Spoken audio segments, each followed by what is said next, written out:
ഈ ഒരു പലഹാരം എല്ലാവർക്കും ഒരേപോലെ ഇഷ്ടാവുന്നതാണ്. എന്തായാലും സേവ് ചെയ്ത് വെച്ചോളൂ. നല്ല ക്രീമി ആയിട്ടുള്ള ടേസ്റ്റി ആയിട്ടുള്ള ഈ ഒരു പലഹാരം എങ്ങനെയാണ് ഉണ്ടാക്കുന്നതെന്ന് നോക്കാം. അതിനായിട്ട് ഒരു ബൗളിലേക്ക് ആദ്യം തന്നെ 1/2 കപ്പ് വറുത്ത നല്ല ഫൈൻ ആയിട്ടുള്ള അരിപ്പൊടിയാണ് ഇട്ട് കൊടുത്തിരിക്കുന്നത്. കൂടെ തന്നെ 1/2 കപ്പ് റാഗിപ്പൊടി കൂടെ ചേർത്ത് കൊടുത്തിട്ടുണ്ട്. ഇതിലേക്ക് 1/2 ടീസ്പൂൺ ഉപ്പ് ചേർത്ത് കൊടുക്കാം. ഇനി ഇത് നല്ല തിളച്ച വെള്ളം ഉപയോഗിച്ചിട്ട് വേണം കുഴച്ചെടുക്കാൻ വേണ്ടിയിട്ട്. 1/2 കപ്പ് വെള്ളം തിളപ്പിക്കാൻ വേണ്ടി വെച്ചിരുന്നു. അതിൽ നിന്നും കുറച്ചായിട്ട് ചേർത്ത് കൊടുക്കാം.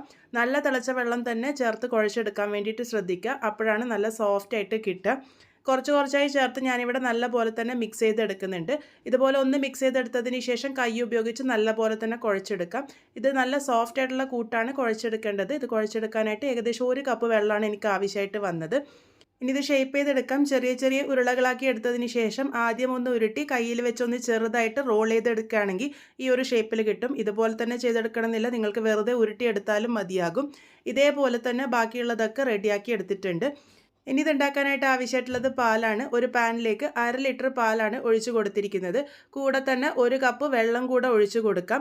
ഇനി ഈ ഒരു പാല് നല്ലപോലെ തിളപ്പിച്ചെടുക്കാം. ഇടയ്ക്കിടയ്ക്ക് ഇതുപോലെ ഇളക്കി യോജിപ്പിച്ച് കൊടുക്കുകയാണെങ്കിൽ പാടയൊന്നും കെട്ടാതിരിക്കാൻ വേണ്ടിയിട്ട് സഹായിക്കും. പാലൊന്ന് നന്നായിട്ട് തിളച്ച് വരുമ്പോൾ ഇതിലേക്ക് നമ്മൾ നേരത്തെ തയ്യാറാക്കി വെച്ചിരിക്കുന്ന റാഗിപ്പൊടി, അരിപ്പൊടി ആ ഒരു കൂട്ട് ഇതുപോലെ ഇട്ട് കൊടുക്കാം. മുഴുവനായിട്ടും ഇട്ട് കൊടുത്തതിന് ശേഷം ആദ്യം ഇതുപോലെ ഒന്ന് ചുഴറ്റി കൊടുത്താൽ മാത്രം മതി.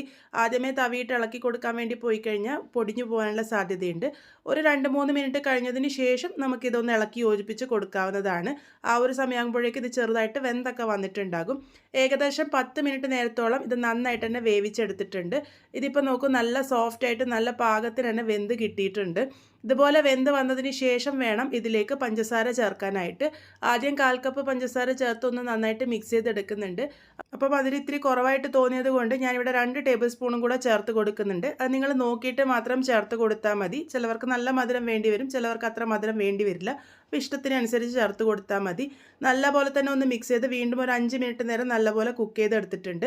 ഇനി ഇതിലേക്ക് നല്ല ക്രീമി ടെക്സ്ചർ കിട്ടാനായിട്ട് 1/2 കപ്പ് പാലിലേക്ക് 1 ടേബിൾ സ്പൂൺ കസ്റ്റേർഡ് പൗഡറാണ് ചേർത്ത് മിക്സ് ചെയ്തെടുക്കുന്നത്. കസ്റ്റേർഡ് പൗഡറിന് പകരം നിങ്ങൾക്ക് അരിപ്പൊടിയോ റാഗിപ്പൊടിയോ മിക്സ് ചെയ്തിട്ടും ചേർത്ത് കൊടുക്കാവുന്നതാണ്. കസ്റ്റേർഡ് പൗഡർ ആകുമ്പോൾ നല്ലൊരു ഫ്ലേവറും കിട്ടും. വാനില ഫ്ലേവറിലുള്ള കസ്റ്റേർഡ് പൗഡറാണ് ഞാനിവിടെ ഉപയോഗിച്ചിരിക്കുന്നത്. ലോ ഫ്ലെയിമിലാക്കി ഒന്ന് മിക്സ് ചെയ്തെടുക്കാം. ഇനി ഇതൊന്ന് ചെറുതായിട്ട് തിളച്ച് വരുമ്പോഴേക്കും തന്നെ നല്ല ക്രീമി ആയിട്ടുള്ള ടെക്സ്ചറിലോട്ട് കിട്ടും. ഈ ഒരു പാകത്തിനായി വരുന്നത് വരെ മാത്രം കുക്ക് ചെയ്തെടുത്താൽ മതി.